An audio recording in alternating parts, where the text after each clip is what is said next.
அமைத்து விவசாயிகளின் தோழனாக போகக்கூடிய எடப்பாடி பழனிசாமி அவர்கள் தலைமையேற்று வருகின்ற 2026 சட்டமன்ற தேர்தலில் நாம் களம் காண இருக்கிறோம். இந்த களம் காண்பதற்கு பாட்டாளி மக்கள் கட்சியினுடைய தலைவர் போக்குவரத்துக்குரிய மருத்துவர் சின்னையா அவர்கள் முதலாக கூட்டணி ஏற்பாடு செய்த பிறகு தமிழகத்தில் ஆட்சி அமைக்கக்கூடிய ஒரே கட்சி பாட்டாளி மக்கள் கட்சியினுடைய கூட்டம் சேர்ந்திருந்தால் அனைத்து இந்திய அண்ணா திராவிட முன்னேற்ற கழகத்தினுடைய தலைவர் எடப்பாடி தான் முதல்வர் என்பதை மக்கள் வாயால் நிறுத்தி காட்டுகிறோம் என்ற நம்பிக்கை நாம்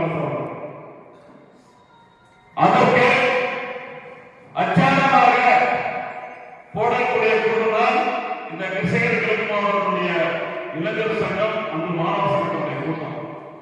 இந்த கூட்டத்திற்கு வாயில சொல்லாதீங்க, தமிழகமே திரும்பி பார்க்கக்கூடிய அளவுக்கு இளைஞர் பொறுப்பாளர்கள் அந்த கூட்டத்தை வெளிநடத்துவதற்கான சிறப்பான ஏற்பாடு செய்யணும். ஊத்தகால சட்டமன்ற தொகுதியில் 8 ஒன்றிய செயலாளர்கள், ஒரு நகர செயலாளர், 7 ஒன்றிய செயலாளர்கள், ஒரு நகர செயலாளர்.